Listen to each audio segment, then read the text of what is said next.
Welcome to the Seeds of Wisdom series, brought to you by From a Loving Place with author Rachel Wolf. If you like deep, meaningful conversations, this is your place. So settle in and enjoy today's guest.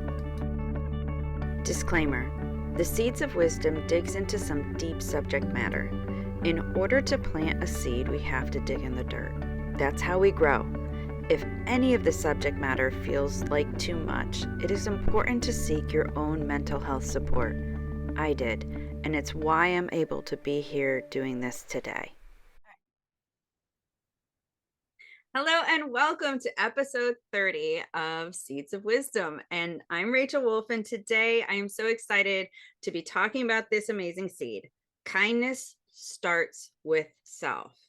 And I get tingles just saying this. And this seed comes from my special guest, Holly Dickinson. And I have to say, before I let her introduce herself, that this conversation feels like a very long time coming, because Holly and I both have inspirational Facebook pages, and we will be posting things that so align with each other where we're like, oh my gosh, yes, let's share. Back and forth over and over, because we are so aligned energetically and with the way we see the world. So I am so excited for this conversation. This is the first time we've got a chance to actually talk one-on-one, and I think this is amazing. So I'm going to let her introduce herself, and then we'll get started and dive deep into this very important topic. So Holly, tell us about you. Hey, okay. All right. So I'm Holly Dickinson, author, mass influencer of over 8 million followers, mother of 4 grown children, now adults, right? So, yeah. And then currently I'm working on more books, a children's book about dragons. But here's the cool thing. It's about kindness. I know, right? And we're talking about kindness today. But and then I'm also working on, a relationship book with my husband. Will be 30 years in May. I know, I can't even believe it. And then a book to help people find or create their joy and happiness in their life. So that was a quest I was on for a long time, is how to find my joy, right? A quest for joy. And so that is something. I found my joy. I created it. I discovered what I was looking for. And so now I want to write and help people how to find that. So that's what I do. I just like to help people share my wisdom in all these different formats, right? Social media, writing. I do once a week, I do a broadcast that's global. And so, one of the things I love to do when I'm broadcasting is I ask the followers or the people listening, where are you watching from? Okay. And that's what I love to see the most, actually, is when they start putting in where they're watching from. And then everyone can see that we're a global family. And I'm like, okay, this is our global family, and I just really build that up. And yeah. So anyway, that's what I do. That's not what I've always done. That's what I've been doing like the last 5 years. And yeah, I have to say, what I love about watching your journey is you're not someone who preaches at people. You actually do the work. You're not preaching. You're not saying stuff that you're not doing yourself. right. And I love seeing that, because I feel like I think it makes a huge difference when we can speak from our experience instead of just telling everybody, pointing that finger of what everybody else should do. And I just love how you do that. So let's dive in. Can I share something about that? Absolutely. Yeah. Oh, okay. So I actually had someone that I know who's another author, and this is along the lines of what you just talked about. And I was ready to release a book to publish it. And I kept telling her, I cannot publish it yet. There's just something holding me back. And then I said, and I finally figured it out. It's because I'm not living the principle that I'm writing about. So, and I'm not going to just publish something that, that would be like lying. right? And she's like, you should just publish it anyway. You know how many people do that? And I'm like, but not me. I have to be living it before I publish it. So when I'm living it, then I'll publish that book. Well, now I am living it, but that's just, and I haven't published it yet because I need to update it with everything I learned since I worked on it, right? But that's just an example of me. I literally tell people in my broadcast every week that I don't just read stuff in a book and then come preach at them, right? I literally share the wisdom of the journey from the journey that I've taken. And then I share that with them, right? And then I'm not going to tell them anything that I haven't lived through or been through or experienced. So that is exactly who I am. That is exactly my teaching method. And I feel like that's why so many people are attracted to you. I mean, you have over 8 million followers for a reason. And I think your authenticity is huge and your calming sense. And I love that you bring out the bowls, what are Oh, they called? the Tibetan singing bowls. Yes, the singing bowls, because it brings such a peace just to even begin it. It's starting in peace. So I just love Yeah. that. I All didn't right. always do that. I just picked that up along the way. I'm like, you know what? I learned how to use these. Ooh, I could create this nice energy and we could start. And then one of my viewers actually said, ooh, you should end with it too. And I'm like, oh, ooh, I should do that. So I started it. I began that process and I started it and ended with, and it's just, I know it's wonderful. It just kind of puts you in the right mood. Yeah, Yeah. vibrational mood. It's Yeah, so true. exactly. So, where did you come up with the kindness starts with self? I mean, what did you have to get there? Woo. Wow. Okay. Well, that is like, I go right there. whew. I know. That was literally, oh my gosh. Basically, to get to that, my old self had to burn up in flames, and the rising of my new phoenix self. Okay. Basically, you know the old saying, you have to lose yourself to find yourself. That's exactly what happened. And so during that restructure of everything I ever knew, restructure of self, restructure of everything I ever believed, was ever taught, I literally went back to the core of myself and said, who am I? Right? Who am I?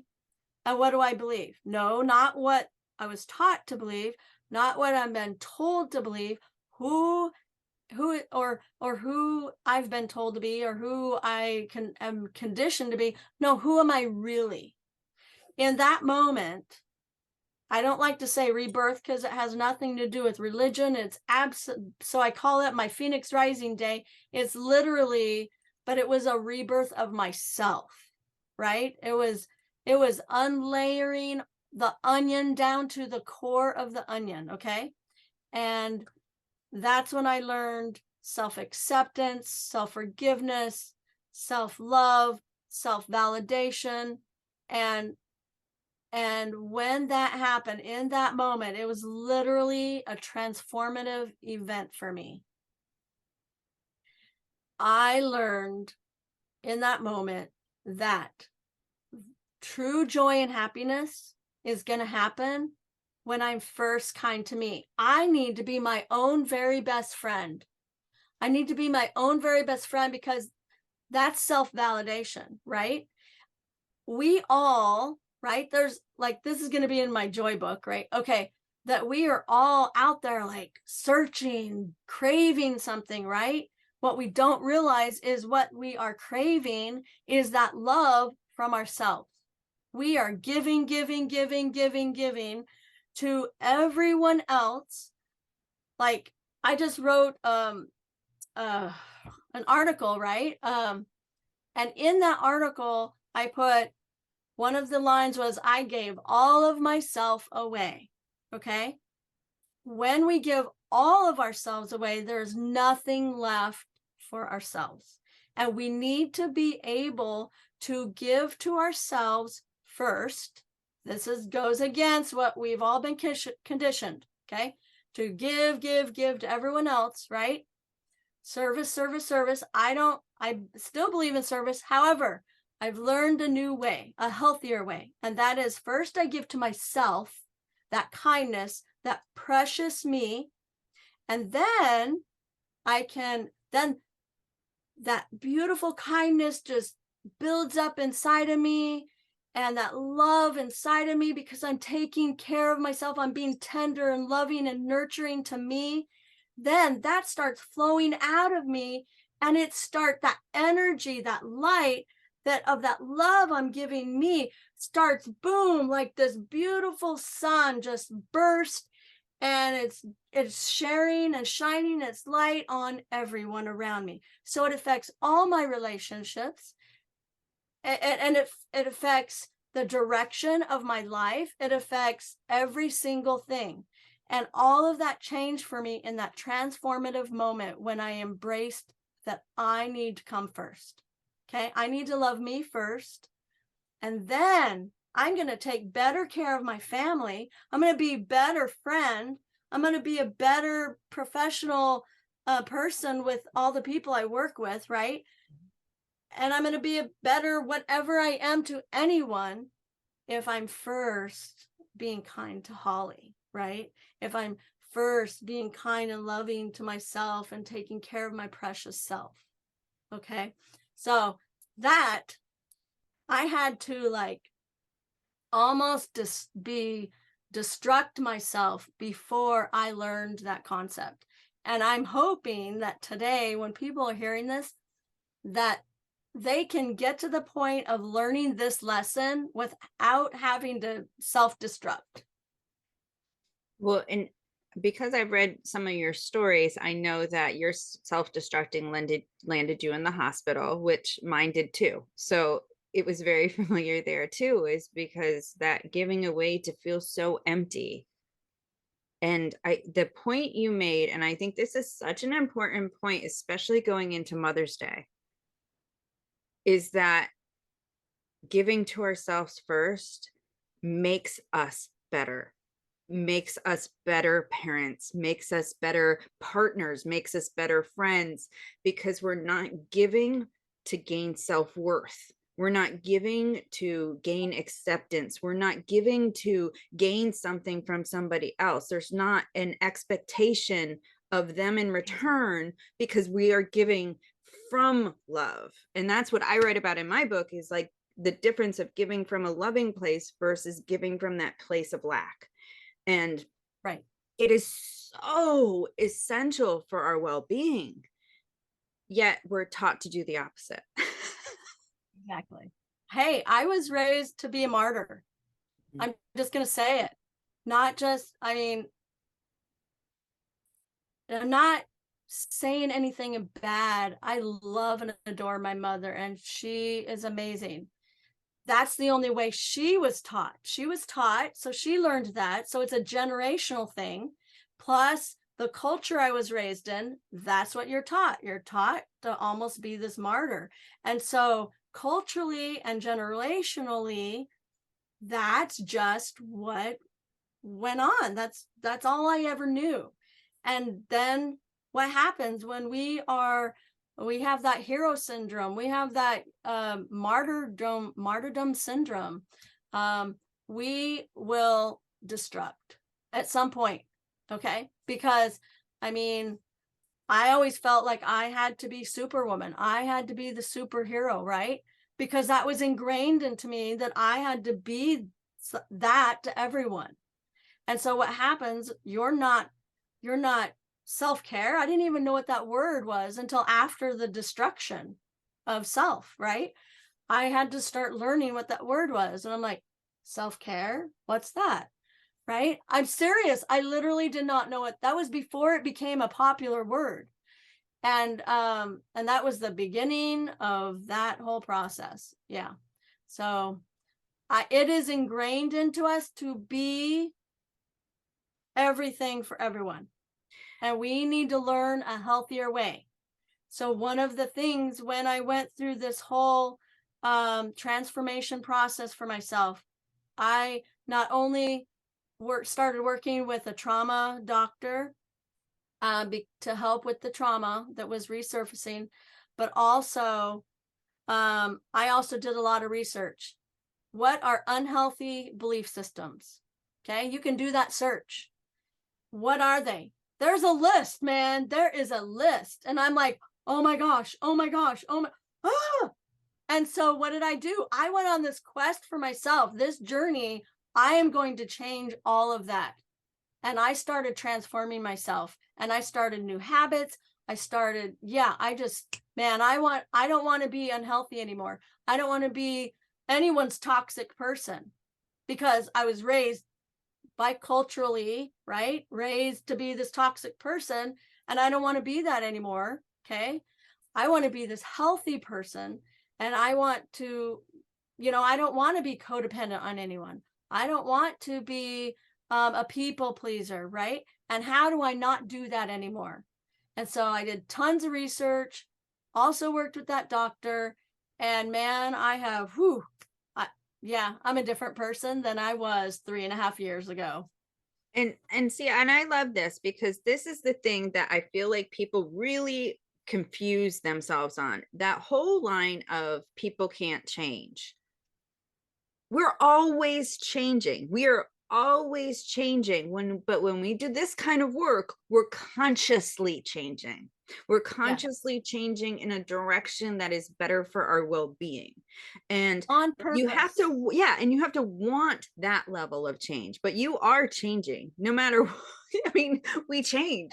Nothing stays the same. And the thing I love about this particular journey, because I went on a similar one, I called it my love affair with myself.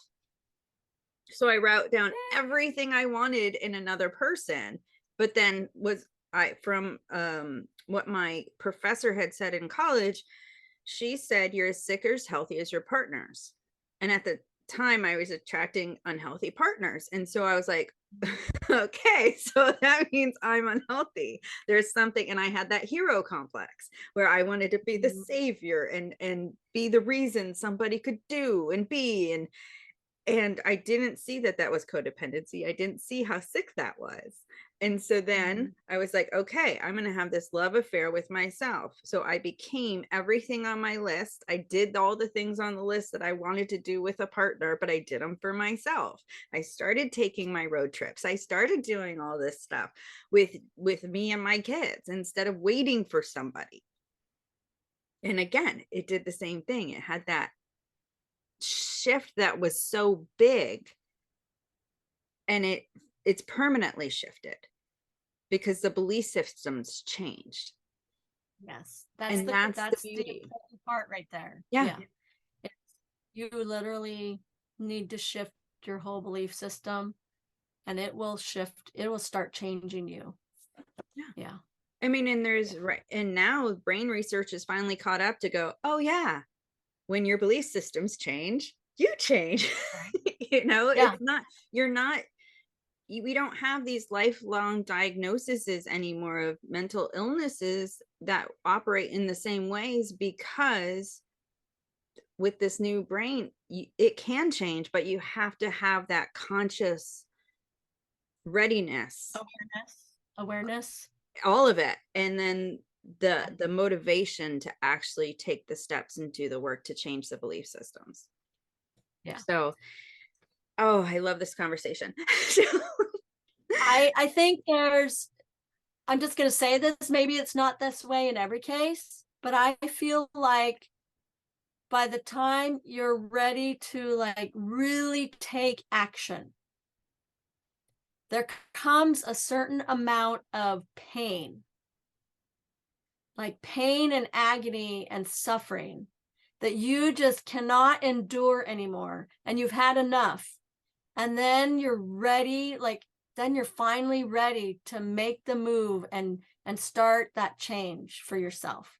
Make that conscious change. I'm hoping not everybody has to go through that, but that's literally what I had to get to. And then I was ready. It was like snapping the fingers.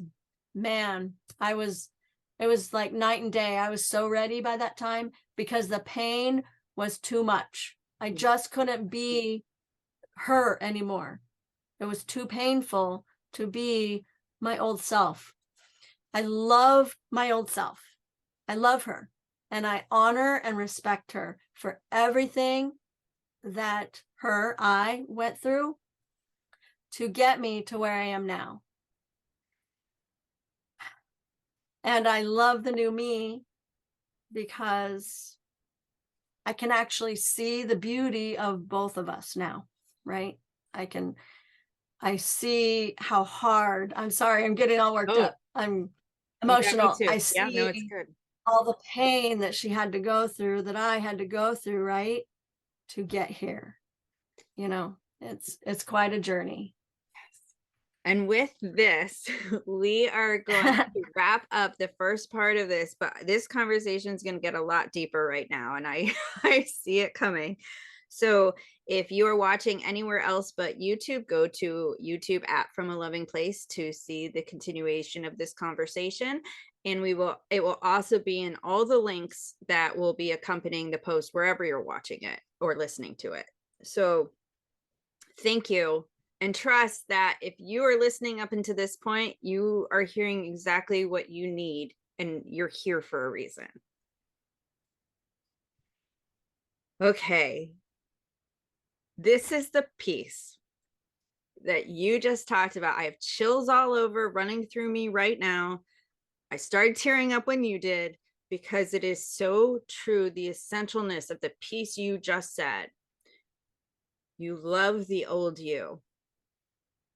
You love that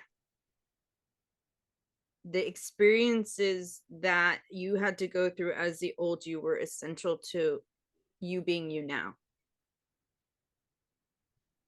So many want to deny that piece, shut it off, numb it. So they might do it, get into addictions. They might go into whatever, go into psychoses even to try to avoid that embracing. My gosh, I still have chills. It is such an important piece. Let's talk more about that because you know as well as I do, without that, the changes don't stick. Exactly. And so what I want to say is I used to be that person. Mm-hmm. Me I too. used to be that person that numbed her past. In fact, it was so numbed that it was buried deep. And that's what the trauma was resurfacing from my early life. All of that I had buried, right? And as I was working with the trauma doctor, oh my gosh, it's like my eyes opened, right? And all the remembering, and it was painful. But guess what? It was the first time I was actually able to start processing it all because none of it was ever processed. So in the processing, right? I'm like, oh, that wasn't my fault. Oh, that trauma wasn't my fault. Why do I feel the shame and the guilt about it? Oh, I started coming to all these understandings, okay? Being heard and being witnessed, right? That your story, the truth of your story, when other people that are supposed to be your loved ones aren't willing to hear your real story because they don't believe you for whatever reason. I'm like, okay, that really did happen. Like, I didn't even tell my mother because she wasn't open to a lot, right? On my oldest sister, a lot of the trauma that happened to me that they didn't know about until I was 50. And I was finally able to work through it with my trauma doctor, right? So that was part of my growth and transformation, right? Is actually I want people to know it's okay to get professional help because someone told me, Holly, get help. You can't do this by yourself. And this was when all the trauma was resurfacing. So I want people to know it's okay.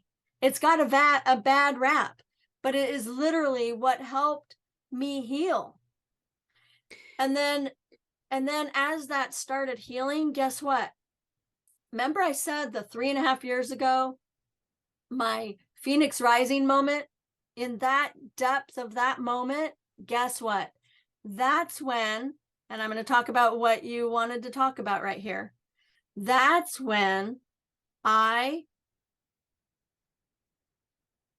learned self-forgiveness. And I said to myself, I love you, Holly. Everything that you've been through, all that trauma, all that stuff, all that hard stuff. I love all of you. I accept all of that. I embrace you. Even though it was painful, I'm not going to feel shame about it anymore, because most of it had nothing to do with me except that it happened to me, right? Okay, so, but even though I had to go through it, that was when I truly forgave myself for everything. I embraced myself, all pieces, because when we don't embrace the full scope of ourselves, we are literally dissecting ourselves and saying, I only accept this little piece of you.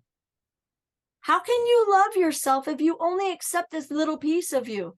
You need to learn to accept the whole you and to love the whole you in order to truly succeed in anything in life. I truly believe that we cannot rise into our full purpose and our full success until we have fully accepted and embraced the whole of us.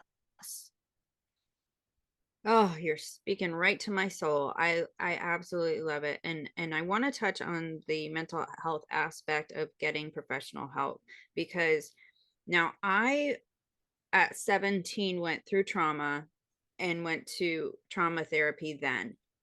If people, a lot of people's old concepts of trauma therapy are what I feel like holds them back from going now. And trauma therapy has changed so much Yeah. with the new brain research that's happened in the last 10 years. It has changed so much. There's so many new processes that help us process our trauma in a healthier way. That's why at the beginning of every episode, there's a disclaimer of talking about how we go deep and how I got my own mental health, because it is health support. It's because it is so important to really follow your gut instincts too, with which direction, because there are so many new processes now that are so helpful. And getting that help, especially if you have childhood trauma that's buried, is Yeah, any trauma, yeah, it's even with grieving, like you can grieve any kind of loss. Like even if, I mean, I have someone I know that had to go to home office when the whole COVID thing, right? And after COVID was over, they were supposed to get their offices back. Well, they've been at the office for 35 years, and that is their frame of kind of like a second home. And then the company said, no more offices. You have to go to home office permanently. That person went through trauma with that. And so we can't really say this trauma is worse than this trauma. For that person, that was serious trauma. And so grieving is healthy, that we actually grieve and process that instead of just trying to bury it. And so she needed to grieve what happened in order to be able to move forward. Except, okay, this is very painful to me. This has caused me some trauma, and I need to be properly grieve this. If we can allow ourselves to grieve, oh man, we're going to be so much healthier.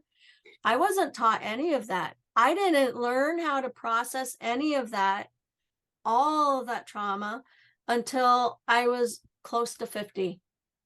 yeah, And now, yeah, and to feel your feelings and to really allow yourself to cry, allow yourself to go through the painful part of it, so that it can actually, it is an energy that needs to be embraced, acknowledged, and then it can move through and move on.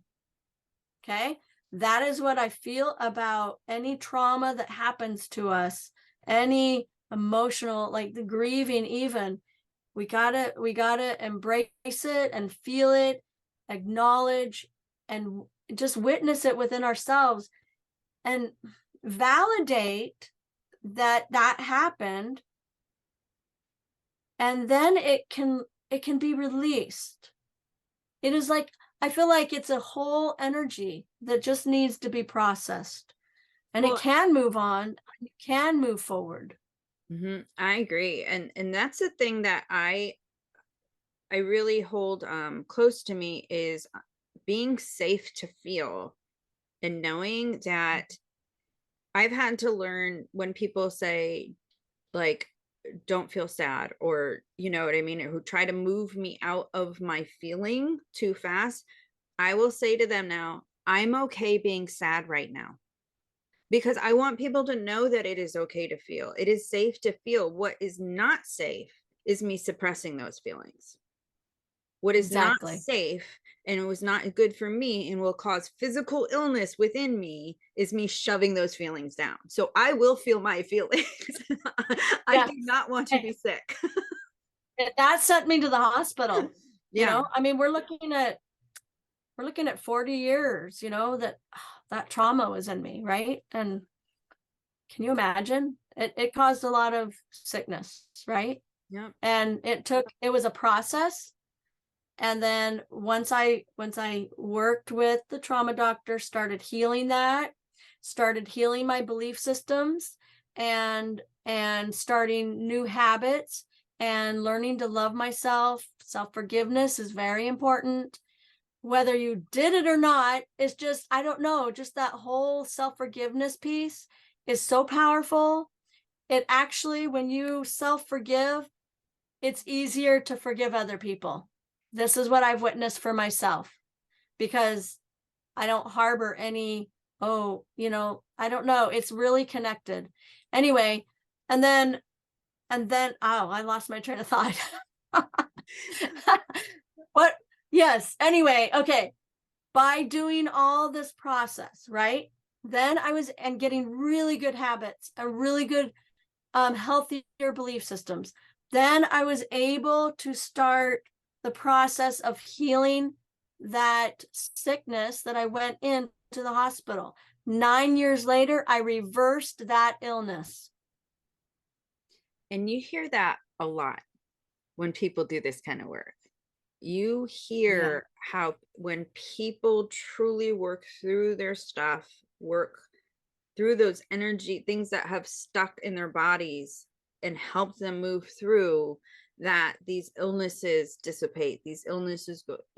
I heard people so many times say the same things, and they do it in different ways to get there, but it's the same procedure. it's a lot I of I work. It is love a that. lot of It's work. yes, and it is a lot of work, and it's that commitment. Because what people I don't think realize is it's a lot of work to stay stuck in your misery too. It's just unconscious, so you Yes, don't pay attention to that work. Every time we right. click on that hate, every time we click on the destruction, every time we click and put our focus and energy onto everything that's wrong in the world, we are adding to our illnesses. We have to do the work Yes, that says, let me find a different way, because I love that definition of insanity, doing the same thing over and over and expecting a different result. You keep clicking exactly. there, you're gonna stay on Yes, that same path. If exactly. you have to shift your patterns, those belief systems have Exactly. to shift, and only until we can see our own misery, we have to see our own misery and understand that it is not about other people, other people's experience, what other people are doing, nothing else except for our misery is ours, and owning our misery. That's when we can change. The second we That's blame someone exactly. else for our misery, we're off path. Yes. And during my Phoenix moment, that was one of the things I'm like, I don't have to suffer anymore. I need, what do I need to shift that? What do I need to transform out of that? And that was a conscious choice, because I was tired of suffering. And basically what I did is I went from a victim mentality and I transformed myself into a gratitude mentality, an abundance mentality, right? Okay, a victor mentality. So I went from this and totally switched my energy when I did that little transformation. Okay, and that when I switched my energy and left victim and went into victor and gratitude mindset and an abundance mindset, that energy is what started attracting my followers, because that literally within 3 months of that, they started coming. It was like magic. Well, and because it was amazing, because I remember when you started that daily gratitude, you started the daily gratitude, and it wasn't, I don't remember when, and it just like all of a sudden it was like, bam. Yes, You're doing it's it all for a connected. period of time.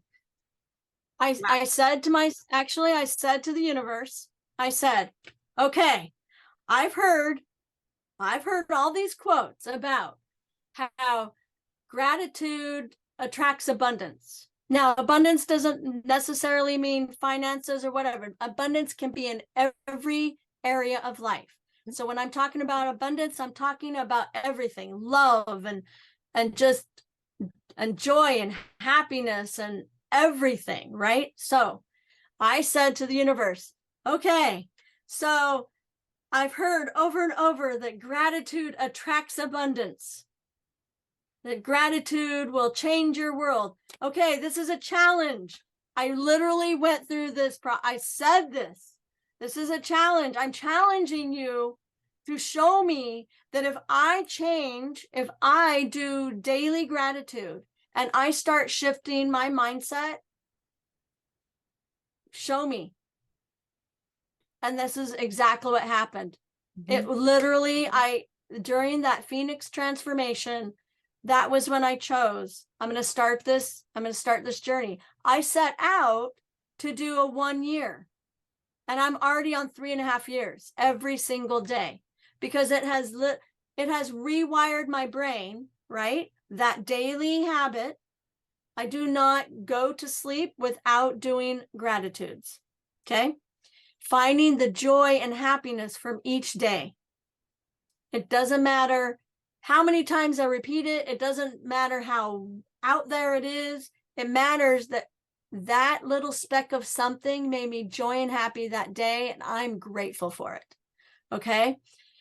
And so, and I didn't just write it in my journal. I kept a lot of it personal, but I always posted it.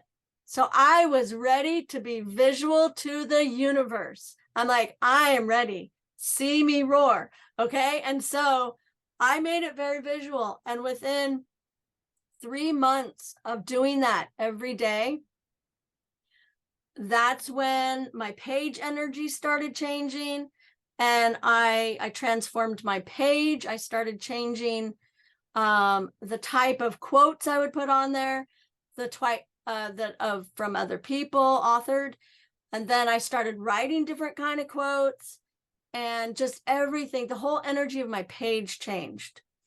And after that 3 months, right? And I'm like, whoa. And then within a couple months after that, it started drawing people in. And then literally 6 months after that, I don't know, I literally went from 100,000 followers, and it was starting to go up into the millions. And I'm like, what's going on here? I don't know.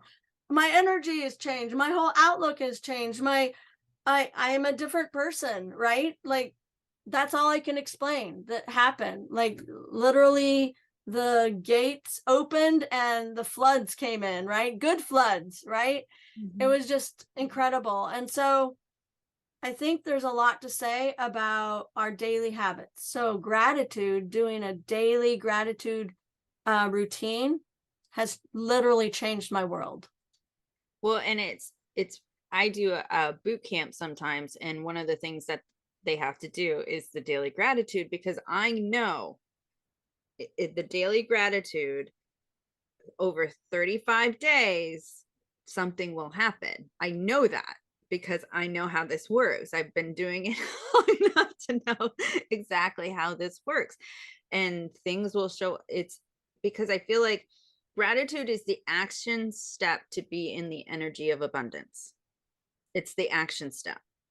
And I did a year-long blog called Daily Aligning with Love, Abundance, and Peace, understanding that it's all a part of love, but seeing out the separate sections helped me understand if I'm not in abundance, I'm in lack. If I'm not in peace, I'm in separation. So it got me to pay attention to every time I wasn't in love, Mm-hmm. abundance, and peace. And it makes a huge difference when we put our focus where we want to live. Right, right. And I had a past mentor that just kept saying that, Holly, what is it that you want from me that you're not giving yourself? And I'm like, that was painful to hear, right? That was at the time, that was very painful. And I thought on that a lot. And then I'm like, you know what? Actually, she's right. What am I not giving myself? And that was part of my transformation process is, okay, starting now, I'm going to give myself everything I've been giving everyone else. I'm going to start giving myself all that love and see what that does for me. All that love I've been wanting from other people. What is it going to feel like when I actually give it to me? And that's when this beautiful transformation happened. And my relationship with my husband is 100 times better. With my kids, it's 100 times better. I'm not saying we ever had bad relationships. I'm saying it is definitely better because I've changed from the inside, right? I was always a loving, happy person, but I'm a loving, happy person on a whole new level, right? And now there's no more deep sadness in me, right? Where before there was all that unhealed, all the unhealed wounds. And I was looking for the healing in places that I was never going to get it, right? That's, part of the codependency and all that, and toxic hero syndrome or whatever. But when I started giving that to me, that kindness, that love, oh my goodness, I started transforming. And so when we can go there, we can change. I really believe we can change our whole world, our whole inner world, which then will change our whole outer world. Well, and Yeah. you said something that hit another chord in me because it's something that I had to learn to do too, is anytime I have an expectation of someone else, I ask myself, what am I expecting of them that I am not giving to myself? I see it in every of all my relationships, partnerships, kids, everything. If I find myself irritated with my kids because they're not giving me something back that I have an expectation of, I go, okay, what am I expecting them to give me that I'm not giving myself? And it's that question, it's that same question that it regrounds me, because Mm-hmm. I am not in truth when I am mad because someone's not giving me something. I am not being in Right. Right. truth because I'm not giving Right. something to myself when I have that kind of expectation that's creating that kind of anger or martyrdom and all that inside of me. If I can hear those stories playing in my head, I know that there's something I'm not doing. And that's Yeah. looking within and going, I'm expecting them to give me something I'm not giving myself. What am I not giving myself? How am I not taking care of myself right now? Yeah, that was a wake up call for me. And that really, I believe that was like the spark, the, yeah, the spark I needed to the catalyst, right? The Mhm. catalyst, that's the word I was looking for. The catalyst I needed for personal change. So, and to really look at myself in a very deep level, right? And so maybe a word of wisdom could be, that what are you asking from others that you could be giving yourself, right?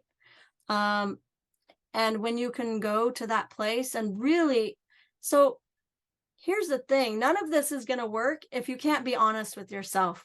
You got to be outright, brutally honest with yourself. And if you can go to that place of authenticity with yourself, then you are ready to start taking the steps to make the changes within you.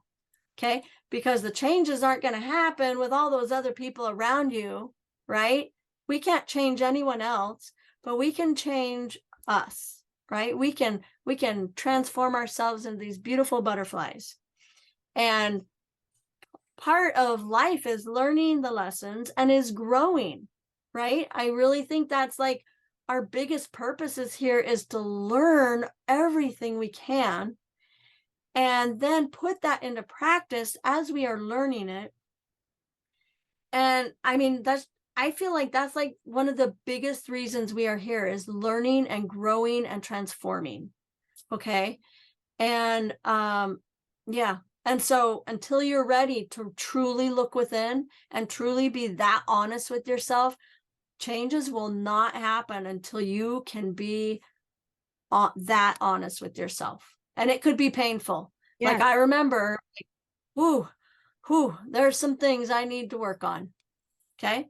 And everybody always thought I was like the perfect person, right? And I'm like, oh, but I see, right? I saw, I want to be here. I don't want to be what those people are wanting me to be. I want to be actually what I know I can be.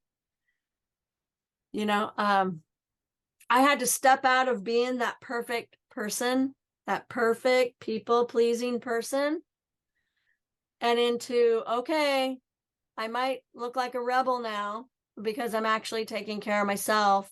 I'm saying no when before I might have said yes, because I have to think about my health first, my body health, my mental health. I don't ever want to go back to where I was. I was miserable. And so if I can take care of me and on these levels, like I said, I'm going to be able to take care of everybody else around me a lot better. I'm going to be able to be that, where before I was just falling apart because because of being that perfect person. Yeah, one of the things I figured out when I was doing this work that was really important for me was I did take the time to do the gratitude of 3 things I'm grateful for, but I also did 3 things I like about myself every day. Because when you're digging into some of this painful stuff, I know the first time I did it, I wasn't ready. So I used it as an self-abusive tool because I gave it a reason for, like a bat. You're not lovable, you're not worthy because you've done this, because and I wasn't quite ready to let go of the bat. and but when I did it again, when I focused on what I liked about myself too, and understanding that no matter what I have done, no matter what I've experienced, no matter what I've been through, I am lovable and I am worthy, was such a huge piece for me, because that was the inner message that would play. I have to gain my worthiness. I have to be worthy to other people in order to be worthy to myself. I have to, if I failed someone, it means I wasn't worthy. If it was those messages that would play. And so I had to work on those messages to understand that though this process can be extraordinarily painful, my lovability and my worthiness will never change. That's a constant, because I am here living this life, therefore I am lovable and I am worthy. Yes, absolutely. Yeah. That the whole worthiness piece, culturally, we have been conditioned other people telling us our worthiness. Okay. And so this takes us to the ability to claim your own worthiness. I am worthy. I am worthy because I am a soul who has come into this physical experience, right? I am a spirit come into experience this body and this physical plane, and to learn and grow just like the next person. Each of us are worthy. We are beautiful light entities, okay? And every single one of us are worthy, and we don't know that because we're conditioned of other people judging our worthiness. But when we get to the powerful place of understanding our full, what we truly are beyond these bodies, that beautiful spirit of us, right? That soul, that we are worthy, all of us. And when we can embrace that, it brings on a whole different love inside yourself. Okay. And that's where that kindness comes from, and the self-forgiveness. Like, whoa, all that stuff is just part of my learning and growing. I'm going to forgive anything that I felt shameful or guilty about. I'm going to forgive that. I'm going to embrace all of me. I'm going to love this precious me. And I'm going to be the kindest to myself more than I am to anyone else, because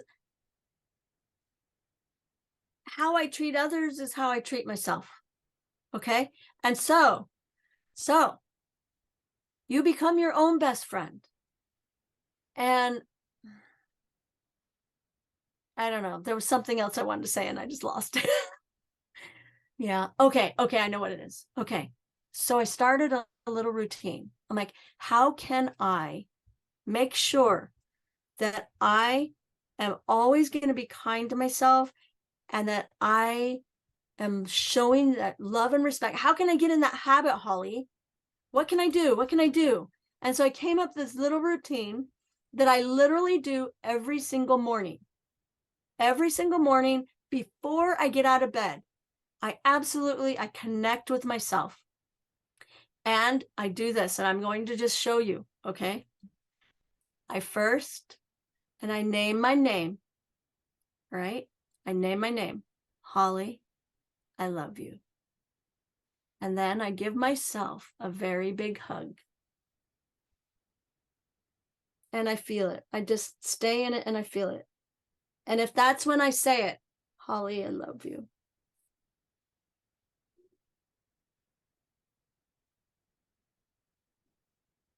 And I do that every single day without fail. That has changed my world. That has helped me to be loving and kind to myself. And therefore, I am more loving and kind to my husband, my children, my friends, my mother, my siblings. I can relate with this world on a whole different scale now, because the love is starting inside of me. And I'm not searching for it anymore, right? Mm-hmm. Because it's emanating from here. And that's how the kindness begins right here with Holly, right? But to Holly first, right? Just like for you, it's got to start with Rachel, to Rachel. Yeah. And if everybody was doing that for themselves, really connecting with themselves on that level and showing that loving kindness to themselves every single day, we would not be living in the world that we are living in right now, which is, yeah, there's a lot of pain and there's a lot of ugly things out there, right? Because there are a lot of people, and I truly feel this, that do not love themselves. I agree. There are a lot of people in so much pain, and that pain goes out into the world, into everything around them. Yeah, I completely agree with that. And there's the collective energy in our individual energy, and it's about what do we want to contribute to the collective? Right. That's Right. how we transform the world, is taking that action to be responsible for the energy we are putting out. And loving ourselves is the way we do that. That's literally why I wrote the book Letters from a Better Me. It's how becoming Oh, an I love empowered it. woman transforms the world, because it is about the inward journey of going Yes. inside and doing it, Yes. and just being accountable and responsible for the one person we are accountable and responsible for, and that's us. And when we emanate the energy that we want to see in the world, when we emanate it and project it and are responsible when we're not in it, to be able to go, okay, let me do something about that, that's when we change things. But going to hate Yes. with hate has never worked. It will never work. Right.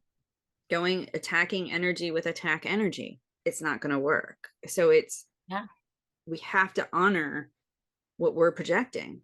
The second we blame Yeah. somebody else for what we're projecting, we just gave up our power. Yes. So victim or lack mentality, Mm-hmm.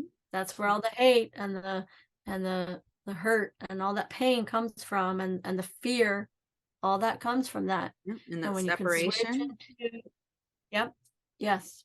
And we can switch into the other energy, right? That's when we can start adding a whole new energy out there. Yeah. Yeah. Holly, this has been such an amazing conversation. I am so grateful that we got today to have it, and I'm excited for when it's coming out. I can't wait for people to see this and hear this and hopefully truly absorb the messages that were given today. I trust that whoever hears this and sees this is who's meant to. So, thank you. Is there anything else you'd want to say before we close? Hmm. Ah, yes. We talked about one quote that that I you saw that I wrote. I'm going to read it, okay? Mhm. Love people where they are so they can grow without feeling like they have to fight for your love. I feel like that is really important, just because when you change, actually, when you change not having to fight for your own love within, when you can love you, then you treat the others. You don't have to love them for what you expect out of them. You can love them where they're at, right? If they're different from what you expected them to be, oh well, you can still love them. And they shouldn't have to try and be this perfect person or try and live up to your expectations just to be loved, right? Same with ourselves, right? And that kindness starts in you, and then that goes to everyone around you without expectations, right? Yeah. Perfect way to end. Thank you so much. And until next time, we'll see you later. Thank you. It was lovely. Make sure to follow the links that accompany this episode. You will learn a lot more about today's guest and see what they have going on now. You will also get all the links to follow them on their journeys if this seed resonates with you. Come back next week for another Seed of Wisdom. If you loved what you saw or listened to, don't forget to subscribe to the channel.